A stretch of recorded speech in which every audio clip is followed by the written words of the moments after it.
obviously at the end of that 2021 season, I was already disappointed about not making that Olympic team. And then when I got that email saying that the sponsor doesn't want to continue with me, I was like, anything else? It just felt like, should I, yeah, like you said, should I continue or should I just quit? But I went to another training camp. It was literally probably the last of the sponsorship money that I had left. I used to go in this last training camp, and I was just in the hotel looking at TikToks and came across this Gary Vee TikTok talking about the Bored Apes and how much these apes are worth. And I was like, what is this? What is an NFT? I didn't really know much about crypto at all. And I was like, I'm gonna just have a look into this. I'm gonna see if I can make my own. I started off just on X. It was still Twitter back then, and I just kind of said, "Hey, I'm Naomi. This is Afrochicks, and the reason why it was called Afrochicks is because I didn't see much representation in the space, and I really wanted to celebrate Afro hair and being a Black woman and everything. So I was like, I'm just gonna make them really cool, really fun, and have every single Afro hairstyle that I can think of. I drew 200 of them, I think, maybe over 200, maybe about 215 of them or something, and I did that every week, about five to 10 a week. And all through that season of 2022, I was just dropping them and they were selling, and I couldn't really believe it.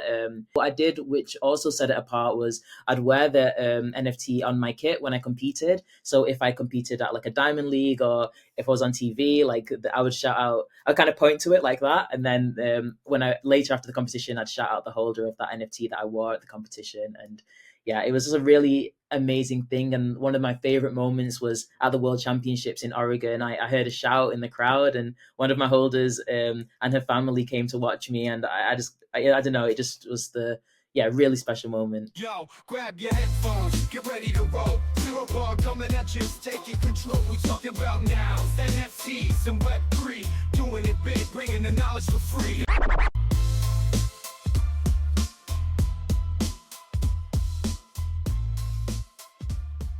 All right. The interview is so nice. We did it twice. Yeah.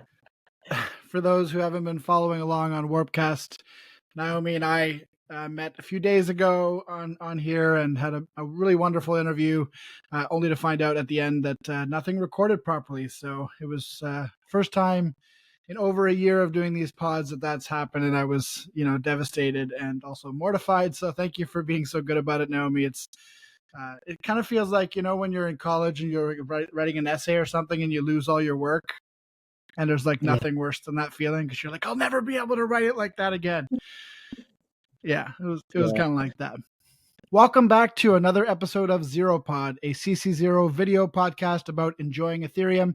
I'm Toady Hawk from the Noun Square Onchain Media Collective, and today I'm excited to welcome our guest, Naomi Metzger. She is a 10-time British national champion in triple jump. She has represented the UK on the world stage several times for her sport, including winning a bronze medal at the most recent Commonwealth Games. She's been able to use her artistic side as well, leveraging the power of Ethereum and NFTs to fund her training with a beautiful collection called Afrochicks. Excited to talk to her about all this and more. Welcome to the Zero Rights Reserved podcast, Naomi. Oh, thank you so much. I really appreciate you having me on the podcast, and I can't wait to chat with you. One thing that we like to do here on this podcast in particular is to focus on the person before we get into the projects and the places and all those other things. So we'd love to hear a little bit more, if you're willing, about your sort of backstory. So you are a professional track athlete, and a lot of times when people, hear stories about track athletes or professional athletes in general, they want to know, what was your childhood like? What was your upbringing like? Like, did your parents have you running on the track from the age of 2? And in your case, your brother, Nathaniel, also plays professional sports. He is a footballer, a soccer player for those stateside, plays in the Premiership. So, that just doubles down the question. Were you guys both, running around, getting ready for pro sports? What was your childhood like? Yeah, so I grew up in Manchester in England, and my brother was like the star of the family. He was always bringing home trophies, and I was just so jealous because he was getting all that attention, and he was traveling the world as well to do his football matches.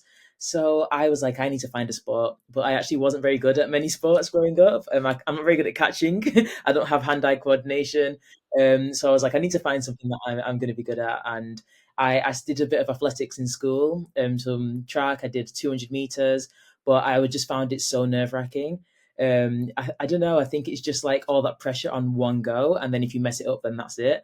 So I wanted to do a field event where I get multiple goes, and triple jump seemed like the best option for me. I'm very tall, and my dad used to do it as well. So I was like, yeah, I'm going to try triple jump. And yeah, within that first year of doing it, I broke the British under 17 record. So I was like, yeah, I'm going to stick with this.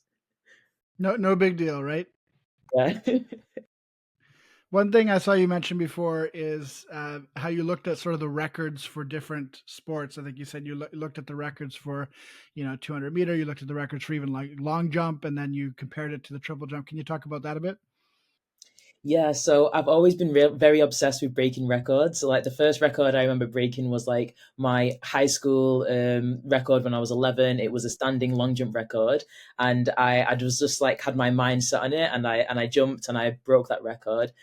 So when I was looking at all the different British age group records, I saw that the 200-meter one was ridiculously fast, and I was like, "There's just no way." I mean, I'll have to shave off about about 5 seconds off my personal best.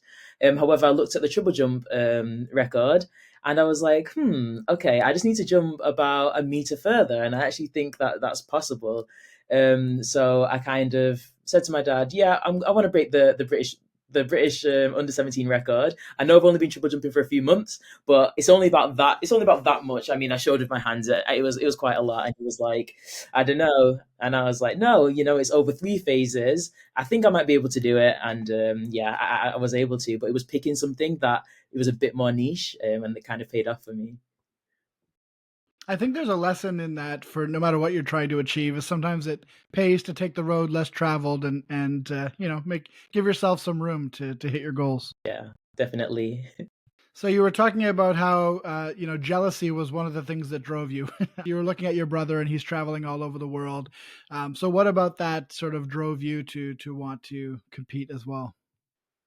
I think I just liked that he had something to do. When I was growing up, it's like I was pretty okay at school. I did like to do my drawing, but I wasn't really doing much. I just sort of go home and just watch TV, and I just saw him like really have a goal, really have something to achieve. He had like a group of friends who were all achieving that same thing, and also he was able to travel. And I was like, I can either just stay here like all my friends and just stay in my small town and see what happens, or I can think big and see if I can make this track and field thing work.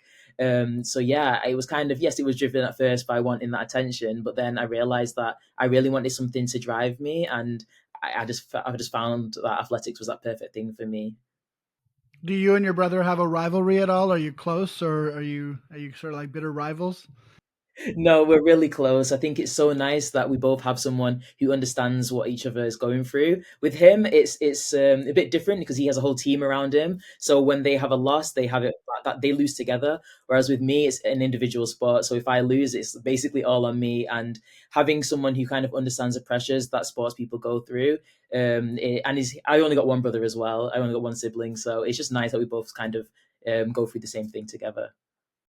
Yeah, my mom always used to say I'm one of three, but my sister's quite a bit younger than me, so I really grow up just with me and my brother 2 years apart. And whenever we get into fights or whatever, my mom would be like, you know what, like your other friends, they're gonna come and go, but your brother, you got to stick with him till the end. You have no choice until you Yeah, until you guys die. So you better make it work. yeah, I love that. How young did your brother start playing? Was he like in a club early on, or did he go away to some Yeah, sort of so a football club?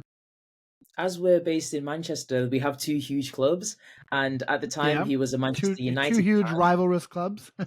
Yeah. He was a Manchester United fan from when he was about 5, and he went to all the trials to try and get on the team, and it just wasn't happening. And then when he was, I think, 10, a Manchester City scout spotted him play, and he went for the trials and got in. So he got rid of all Wow. his Manchester United curtains and all the posters. He changed it to Manchester City, and he played for that team until That's he was hilarious. 20. Yeah.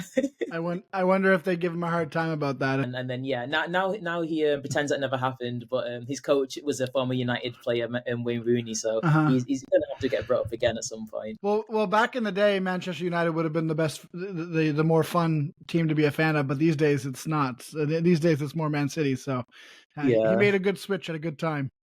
yeah. So take us through how you were able to pursue track. Did you bring this through to school? I know you studied at the University of Manchester. Did you compete while you were going there? Yeah, so I really became, I'd say, a pro athlete when I was around 20. So when I was at the University of Manchester, we had a scholarship, but it wasn't like how they have it in the US where you get like a full ride, everything's sort of paid for. It was sort of like £500 over the year just to help with a few costs. But what I really found helpful with the university was just getting like free physio and sports and conditioning. And I had like some of my best seasons when I was 20. I made the European final. I was the youngest in the field to do it, and yeah, that was a pretty special moment. And my uni made sure to put it all over, like the prospectus and all the like media and stuff, which is quite cool. But yeah, I definitely enjoyed my time at university, and I also did improv comedy there as well, so that was quite fun. I was going to mention that. I saw that in one of your bios that you were in the Comedy Society. So I was like, we have high expectations for this podcast. Okay, Naomi, you've got to really entertain the masses. This is going to be our funniest episode yet, guaranteed. Oh my gosh. Don't worry, we'll cut that out in post if it's not. Yeah. I was going to say something about, you were just talking about university. Oh, I had another question about that, but I'll come back to it if I remember it later. Okay, so you've been fortunate enough, and we've been fortunate enough to be able to watch you compete at the international level. You've represented, you've won several British championships, and you've also represented the UK on the international stage. Can you talk a little bit about that experience? Yeah, so my first international senior competition was the Athletics World Cup, and that was in the London Olympic Stadium. And that was just like a really incredible opportunity and gave me that like taste for what it's like to jump in front of a big crowd. But when I was younger, my first like ever time representing Great Britain was at the World Youth Championships. And like I said, I was jealous of my brother traveling. He used to travel all around Europe, but my first competition was in Colombia. So that was a really long flight. Yeah, it was crazy. You got to smack it down on me. You're like, hey, bro, I'm going to South America. Yeah, completely in the deep end when it came to traveling, like 2 flights, 12 hours plus. It was a lot. But I enjoyed every minute, and it was like an amazing experience to sort of compete with some of the stars of like athletics now, like people like Sydney McLaughlin was there, Tara Davies, people who've just won the Olympics were there, and we just sort of grew up together, which is really cool. You were able to, in your career, get some sponsorships to help you along with things. Can you talk a little bit about that? You don't have to name who the sponsors were or anything, but what was it like trying to get sponsorships to be able to pursue your goals after university? Yeah, one of the most difficult things for athletes, especially if you're in a bit of more of a niche event like triple jump, is finding sponsorships. And of course, it's based on performance, but sometimes it's based off other things like your social media following and things like that. And I was really struggling with being able to fund my career until I got a sponsorship from a brand. And then that meant that I could go full time. I didn't have to work anymore because I was working at a school. I was working with kids who were at risk of exclusion. So I was able to stop that work. Even though I loved it, it was hard emotionally having to sort of separate the emotional side of the job with the emotional side of training. It also meant that I could afford to go to a different coach in a different country, getting all clothes and things like that. So it was kind of the dream for an athlete. But unfortunately, that only lasted 1 year. I was dropped for missing out on the Olympics by 10 centimeters, which was just so close. And then it kind of sent me into a bit of panic mode. Like, wait, I've just been given everything, and what am I meant to do now? I feel like that's something that non-professional athletes could never really understand, is how high the stakes are, and also how small the difference is between, gold, silver, and bronze, or missing the podium altogether. And when it's like fractions of an inch, it's got to be hard on your psyche when you're preparing so long for these competitions. The stakes are just so high when it comes to athletics, and anything can sort of just, the difference between winning and losing can just be like tiny. And also there's things to consider, like the wind. If there's too much wind behind you, the jump doesn't count. So there's literally just a thousand things to be anxious about. And then when that sponsors happens to you, right? Didn't you have a really great jump that got disqualified because of wind? Yeah, in 2021, I was aiming to qualify for Tokyo. I jumped the distance. I was well over the standard. I was like, yes, and then they said that the wind was too much wind. Basically, it was with the jump, so it was illegal. That meant that it didn't qualify me, or it wasn't a PB either. So personal best. So I was just like, nah. As an athlete, like how do you deal with that? Because these are things that are like outside of your control for the most part. I know, you know, that you might be able to time your jump and whatnot, but for the most part, you can't control the wind. So, you know, how do you deal with, you know, putting in all the training, putting in all the work, showing up and doing the thing, and then also, you know, having that taken away from you, and because of that, you know, having something like representing your country at Tokyo taken away from you as well. How do you deal with that hardship? Yeah, it's a lot of pressure, but I think I just like to focus on things that I can control. And things that I can control is stuff like getting enough sleep, making sure I'm eating right. And I actually enjoy training as well. And even if I don't make a team, it's like, well, it's not a bad thing to, work this hard. It's not a bad thing to go to the gym and to train and make sure that I'm strong. But I think also it's just kind of seeing the bigger picture with track and field. Like, even if I have a disappointment, that can encourage someone else. So it's not just winning. That's the thing that people resonate with. Sometimes the losing or the getting injured and things like that can actually make you more relatable and allow people to, understand the journey even more, rather than the athlete who just wins every single thing. So in a way, it's kind of helped me just to have perspective as well. Yeah, I think that's true. Obviously, we just came out of watching the Paris Olympics, and sometimes it's hard not to watch these people and see them as humans because they're just doing these like superhuman feats, you know, time after time. It's kind of crazy.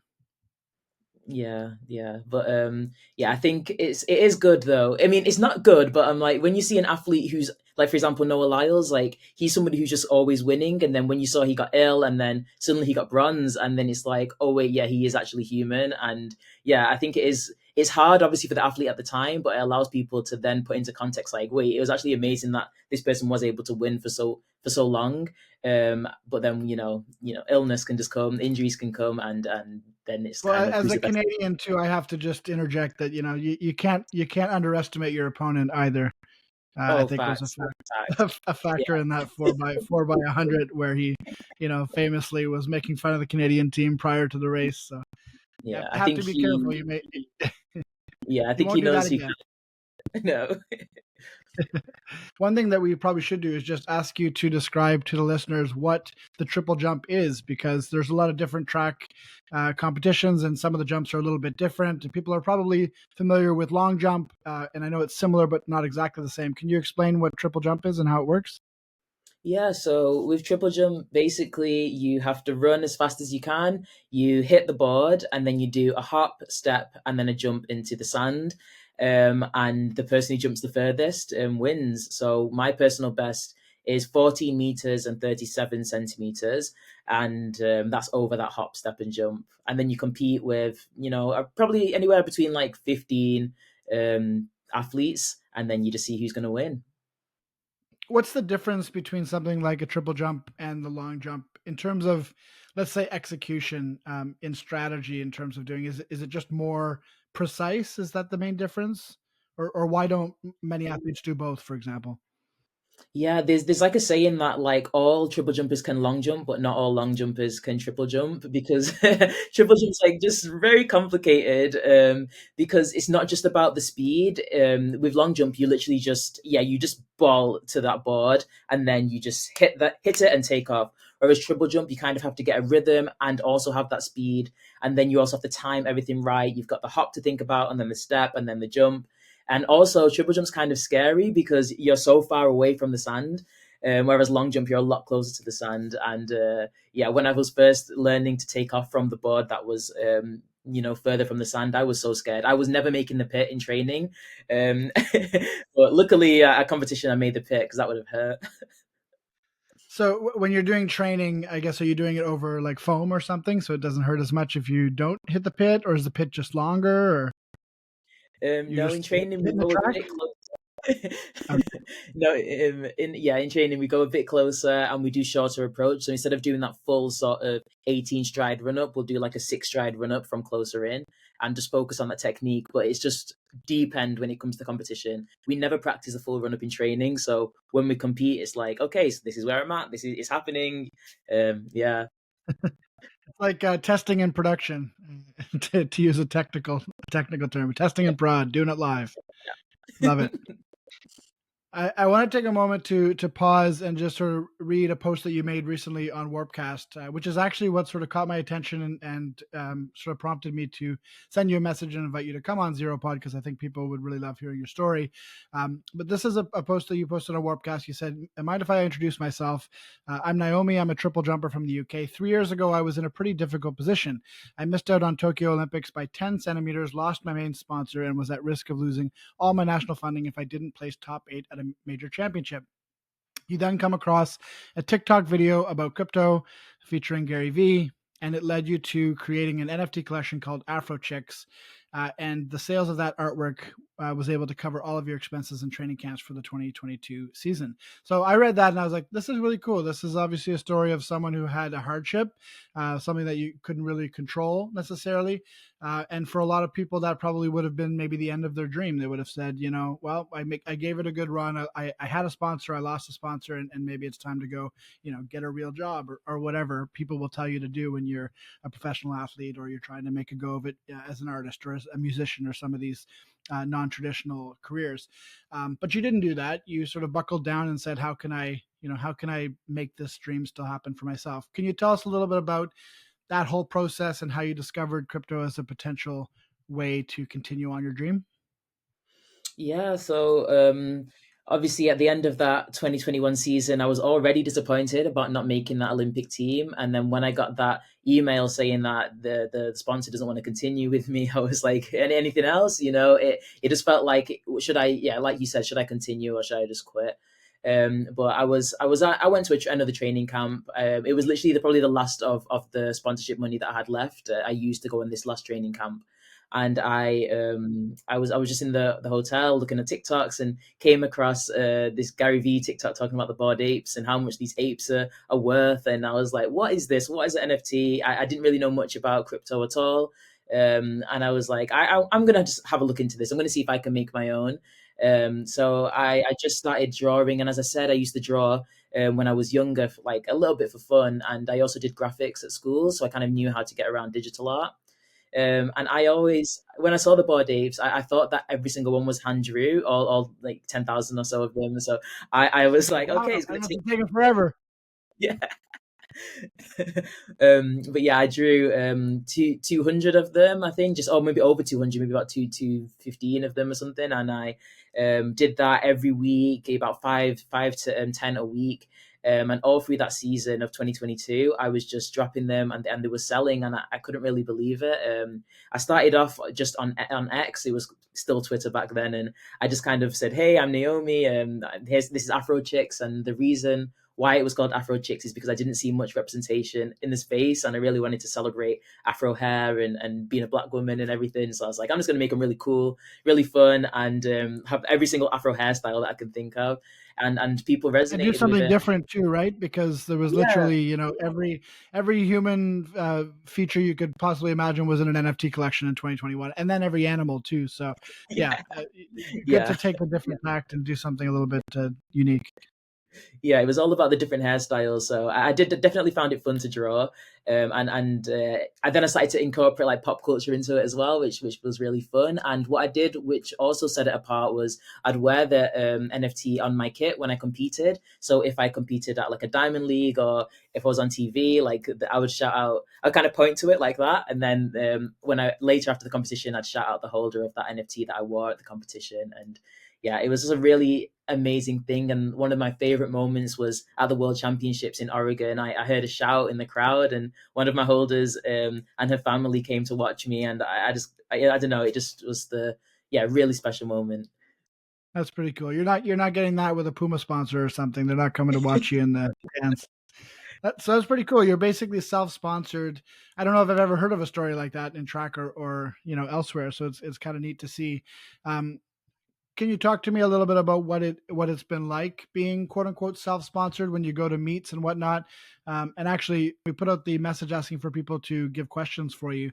One of our community members, Brad Q, actually had a similar question. He asked, "How do fellow athletes respond to your story when they hear it? I guess your story about being self-sponsored after losing your main sponsor.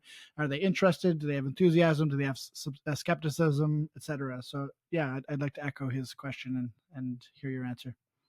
Yeah, I think it definitely sparks a lot of curiosity with my fellow athletes and colleagues and stuff. They're kind of like, "Oh, what's this?" And I talk them through it and try and make it as simple as possible. That I make digital art and people buy it.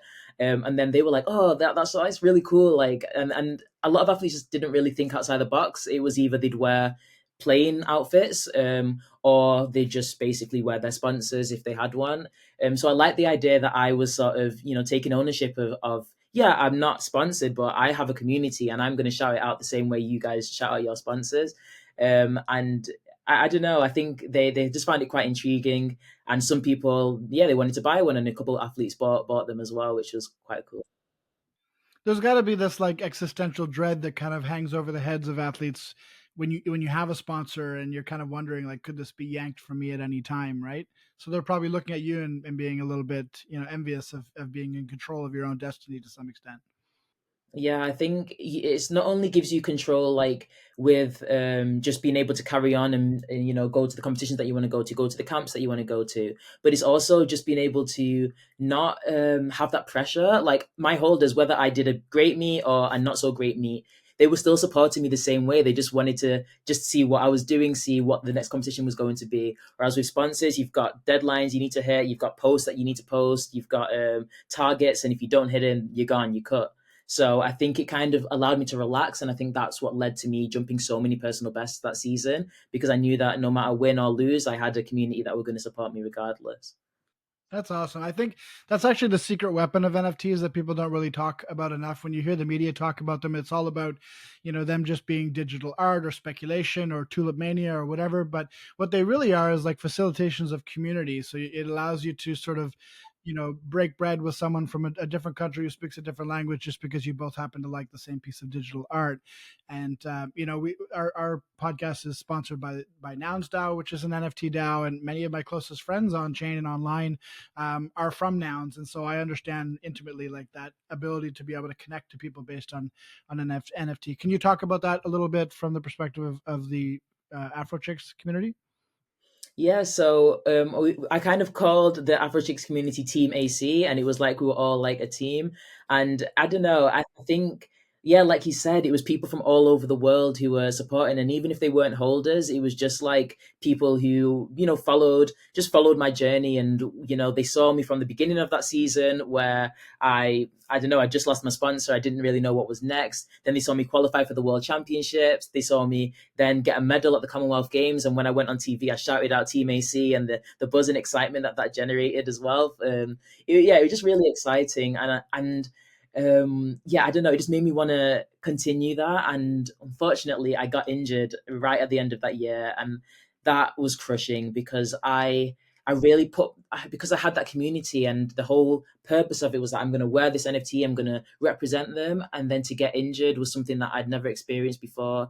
I took a bit of a break, and I told my community that I'm going to have a surgery and that I'm going to be away. And again, they've stuck by me that whole time. They just followed me to Instagram where I'd post the surgery updates. And I don't know, it showed me that it wasn't this fickle sort of, oh, we're a fan because she won a medal. It's like, no, we actually, appreciate you as a human. And that meant more to me than, the sponsors or anything. It was like, these are like my friends now. Like they've really been with me through these hard times. So yeah, I'm really grateful to have been part of this community since late 21, and I'm just excited for what I'm going to do next in the community as well.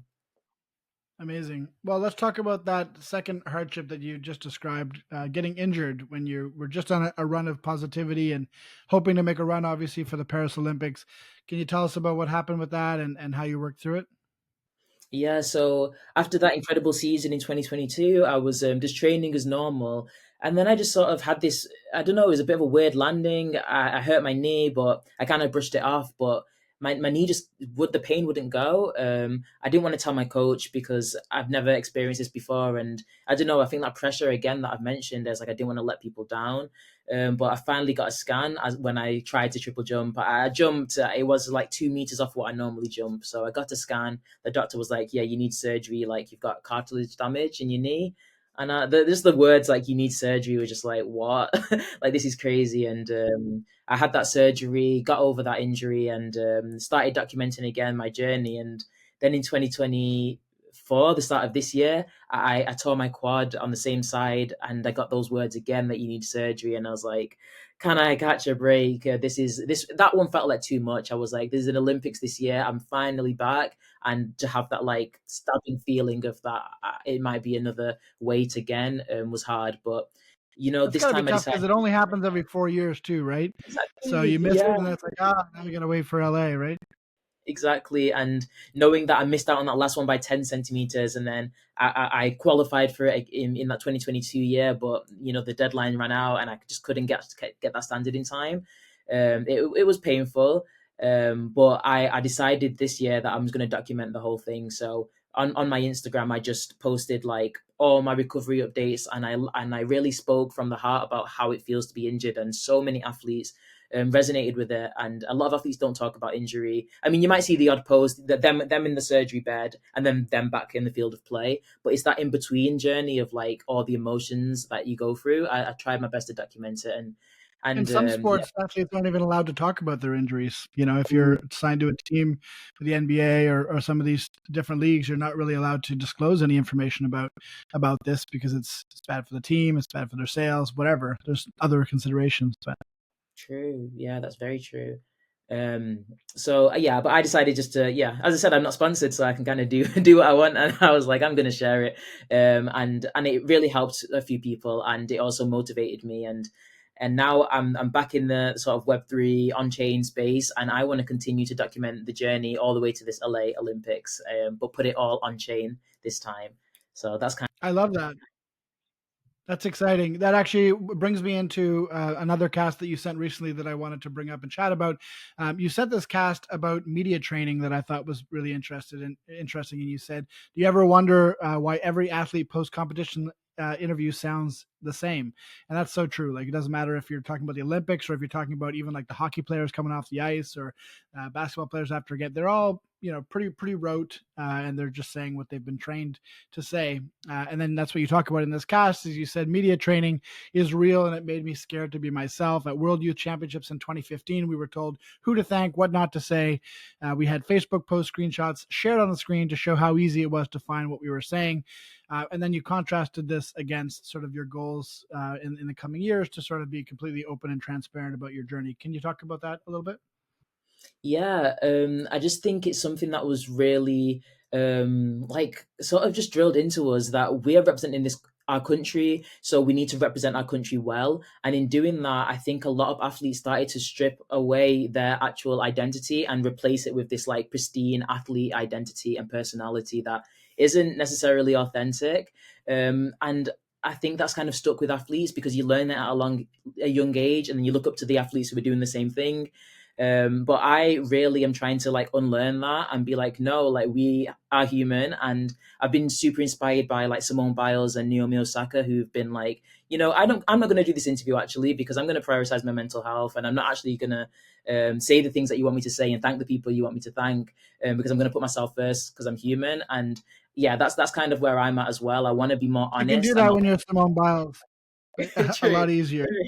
It's Have a true, little more but leverage. after she did that, when I didn't make that Olympic team, that I said I don't want to do the interviews, and it wasn't in a rude way. It was just like I was Yeah. like crying. I was like, I'm sorry, but is it okay if I can miss this one for now? And they understood because they seen that. Well, Simone did it, so it's probably fine now. And she really actually changed the game for Yeah. how sports media do. Sort of. I'm going to say she's kind of changed the game. It's getting there. That sports media are starting to understand that athletes might not want to speak immediately after disappointment.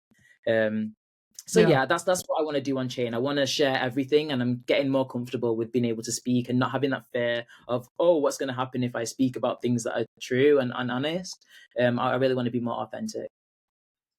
Well, I think that's one of the hallmarks of this crypto cycle in 2024 versus the bull market of 2021, when it was a lot about digital art and lots of other things that were part of the mania. But one of the things that's a hallmark of 2024 is this on-chainification of everything, and that goes for content as well. And in 2021, that wouldn't have been possible on Ethereum because mainnet prices are just too high to mint videos and these types of things. But the sort of the modular roadmap for Ethereum has really helped that, and the L2s that have popped up like Base have made it extremely inexpensive and easy to share things like video on chain. So I personally am very excited about that. We mint every one of these ZEROPODs as an hour and a half long NFT. People listen to it that way and they collect it, and it's really opening up this new paradigm of being able to build an audience and distribution on chain without having to rely on some of the more traditional ways of supporting yourself as a content creator. So I'd love to hear about your goals for the coming years when it comes to on-chain content. I know you recently joined Warpcast. Can you talk maybe about that to start? Yeah, so I sort of, as I was like still sort of injured and coming back to Web3 and everything, I started to see people talk more about Farcaster and about these sort of on-chain social media platforms. So I joined Warpcast about a month ago and just started to, get to grips with it, try and figure out what degen was and everything, and get myself up to speed. And in doing that, I came across Blueprint by Bello, which was like an accelerator for creators. So I immediately applied and I got in. I was one of the 10 creators Let's selected. go. Yeah, so That's awesome. that just really encouraged me, and I was like, you know what, I'm going to double down on creating this on-chain content. And I just started to share my story, and one of the posts, that the one that you saw, just sort of blew up on there. And yeah, it was, I'm just starting to find my community on there now, which is really fun. And I'm just looking forward to just learning more from this Blueprint program and minting some on-chain videos and really starting to document my journey. What is the Blueprint program for those who haven't heard about it? I've seen some things about it on Warpcast and on Twitter, and I know Levy as well. He's an amazing inspiration in terms of on-chain content. But yeah, tell us about Blueprint by Bello and what that is aiming to do for creators like you who've been accepted. Yeah, so basically they're giving 10 creators. There's going to be 3 cohorts. So I'm in the first cohort and there's 2 more to go. So people will still be able to apply soon. But they're giving 10 creators $30,000 worth of, basically $30,000, which goes into the mints. So that kind of allows the mints to be incentivized, which should basically allow you to get a bigger on-chain audience. Alongside that, they're also getting us in touch with like every founder there is basically, who's on chain at the moment. We've had Jesse Pollack from Base, we've had Dan from Warpcast come and speak to us and give us tips and advice. And then they've also given us the Bello Insight tools, so we can basically analyze all of the wallets that have minted things from us in the past, get everything together, and be able to send out messages to them, to be able to target them, and just allow our on-chain media to get to our holders without having to rely on the algorithms of X and things in the past. That's kind of how I used to do it. So yeah, it's been super eye-opening so far. I'm only on like day 4, but my mind's like, it's been really good. I'm excited about this, not just because yourself and 9 others are going to have this sort of life-changing opportunity to have their content amplified, but also just because of the learnings that will come from it. Because from what I've seen about the Bello program, they're going to be doing a lot of A/B testing because on-chain content is so new. We don't even really know what works for distribution. And so it's kind of cool that they're just going to be literally using these funds to do A/B testing and find out, what is the best way to get people to mint your podcast. And we've been doing a lot of that with ZeroPod and some of our other video content, trying different distribution methods on Warpcast versus Twitter versus, YouTube, etc. And this is all valuable data that, is still so early that it's helpful to anybody, who's in the space. Yeah, definitely. And yeah, I'm just really excited to, I don't know, I feel like it's giving me confidence to be like, I'm a creator, and I'm ready to put my, it's kind of nerve-wracking because there's not much short form video on chain just yet. But yeah, I think I'm going to be minting my videos on Dracula, and then it should be on Zora. So yeah, just keep a lookout for it. And I'm excited to, over the next 4 years, just share as much as I can on chain. Well, over the past couple of weeks, you've already started to share some short form video, like basically fitness tutorials on Warpcast, which has been cool to see because prior to the last few months anyway, Warpcast has been growing, but mostly for crypto content. It is a crypto native platform. For those who don't know what Warpcast is, it's a client of Farcaster, and Farcaster is like an sufficiently decentralized, open source alternative to Twitter and Reddit kind of put together if they had a baby. And it's pretty fun, and you get to own your social graph, which is nice. So if you don't like Warpcast, you can go use another app and bring your friends with you. So you've joined Warpcast, and you're putting the fitness videos on there, and it's cool to see because we haven't seen a lot of non-crypto content on the app. So talk a little bit about that and what the response has been like so far to, posting fitness videos on an app where mostly previous to that, it's always been sort of crypto centric content. Yeah, I just thought as I'm an athlete, how can I sort of add value to the space? And yeah, I want to tell my stories and show behind the scenes of my training. But I'm like, actually, I think I can, tell people and show people the training that I do, and hopefully they can get involved. And because of Hire, I got in contact with Kagusha and found out about all these sort of Hire challenges. And I was like, hey, how about I do my own sort of Warpcast workouts? And every day I'm just going to post a series of workouts, whether that's a hit workout or a core workout, and people can just join in. And so far, like the reception's been like so good, and people have actually been doing it. And I'm like, well, even when I saw somebody saying like, "Oh, great, that was quite hard," and I'm like, "You actually did it!" Like that, encouraging people to, look after their health and wellness. Like, yeah, we're all in the space, we're excited, everything's new, but we can sometimes just be sat down all day and haven't moved yet. So if I can encourage someone to just move a little bit, yeah, that'll be good. That's one of the nice things about building on a smaller social network, relative to something like X too, is that sometimes you can, when you're making content on X or on YouTube or on Spotify, you do feel like you're shouting into the void a little bit, and sometimes you don't get any feedback. You don't get anyone, responding to me like, "This is great." But on Warpcast, you do. Even if you maybe only get 1/10 of the total views as what you would get on Spotify from people who are watching Onchain, a lot of times, it'll be more meaningful because they'll take the time to respond and be like, "I loved this part of the interview," or in your case, I tried that workout and it was really difficult, and that's, a more meaningful connection, I think, as a creator. Yeah, I've really been enjoying it, and even as a creator, like I've been posting things on Instagram. I've been getting, like 50K views, 60K views on my videos, and getting like absolutely no monetary reward for that. Whereas on That's the other piece. Yeah. yeah, like this Yeah. Moxie is crazy, and that's more than I've probably made on Instagram like all year in a month. And it's just like being actually rewarded as a creator, for the videos that I naturally love to post anyway. It just makes it like even better. So yeah, I'm really enjoying being on there for that reason as well. Yeah, do you think that it's a new paradigm for, creators in general, but also, niche professions like musicians, like artists, like athletes, with the ability to own your own content and then, like you said, also get paid for it by protocols like Moxie and like Degen. Yeah, just wondering if you think this is sort of a game changer or a fad. What do you think? Yeah, I definitely think it's a game changer, especially if with the degen and the way that people tip, and it's like it's their choice to directly tip you for the content.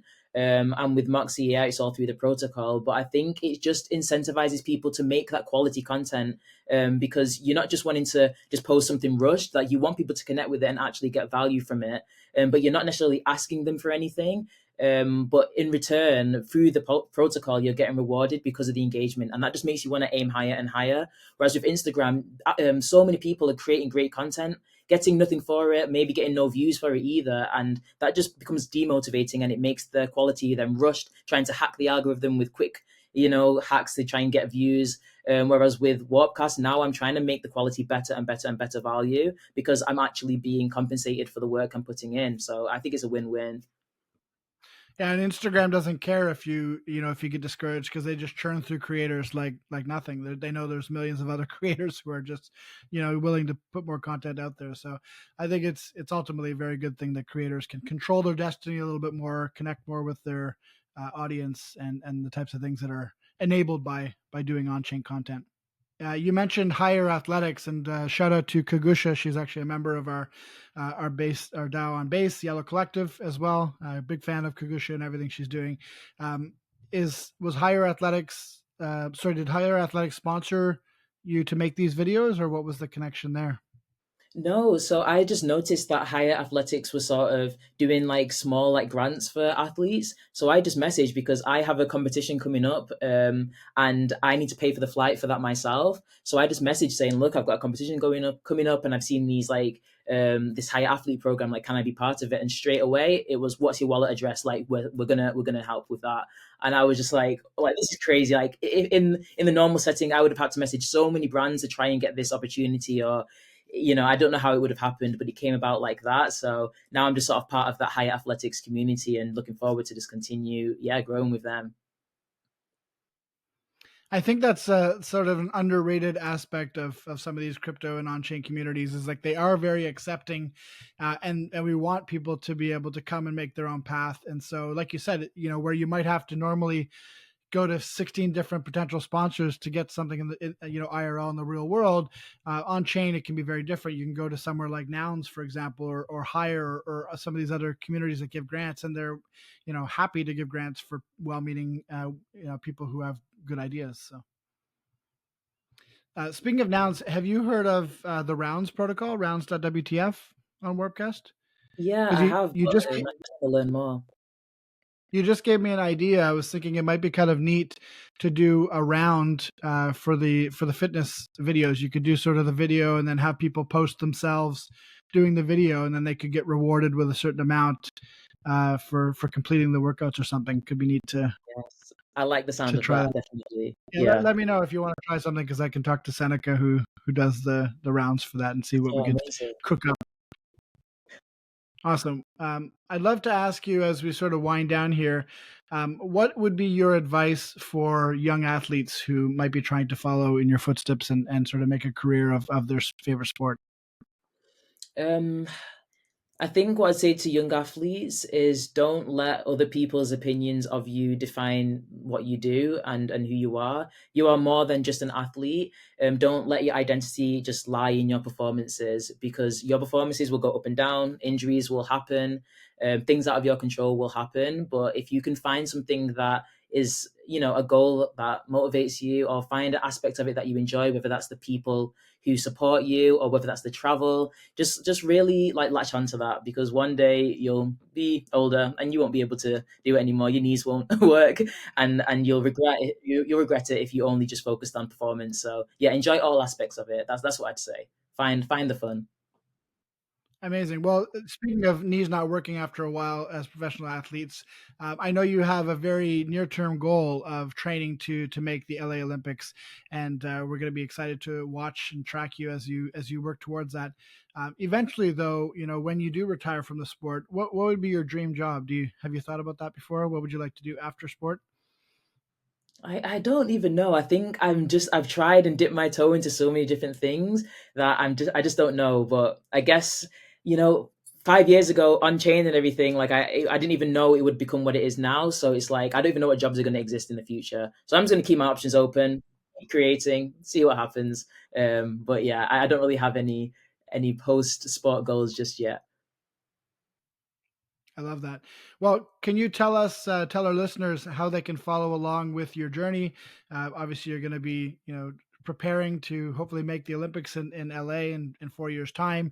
Where can they best follow along and see your journey? Yeah, so my apt is Afrochicks, and that's on Warpcast, where you'll be able to find out everything that I'm sort of doing on chain in the lead up to the LA Olympics. You can also off chain follow me on Instagram, Naomi Metzger _, where I'll just be sharing other things as well there. So yeah, that's probably the best places to find me. Amazing. Well, I appreciate you taking the time to sit down with me again. We did have to do this twice, but I think it was better the second time. We were better rehearsed, so sometimes it must have been meant to be. Yeah. I'm glad you could join me, and I'm glad to see people like you on Warpcast. I actually casted about that just this morning before we jumped on the interview, about how it's nice to see people like yourself and Murtaza, who's a political commentary journalist, joining Warpcast and sort of broadening it and making it less niche and more attractive to just real people, because not everybody wants to talk about crypto all the time. Not everybody can be a crypto nerd, want to talk about crypto all the time, and there's more to life than that. So it's been nice to see you on the network, and we'll be happy to follow your progress over the coming years. Oh, thank you so much. Yeah, I really appreciate you, taking the time to speak to me and highlighting my story. And I just know you're super well respected in the space, and I just appreciate everything that you've done, like for the Nouns Oh, community. And don't believe anything they say. It's all no, I've lies. heard good things. I've heard good things, and yeah, I just want to give you your flowers as well. Like what you're doing is really cool, and I really appreciate you doing this as well. Thank you. I appreciate it. And again, thanks for doing this again. And fingers crossed we have no issues this time. We at least have that first recording, I'm pretty sure. So Yeah. I think we should be good. All right. We'll see you on chain. All Bye, right, then. Naomi. See you. Bye.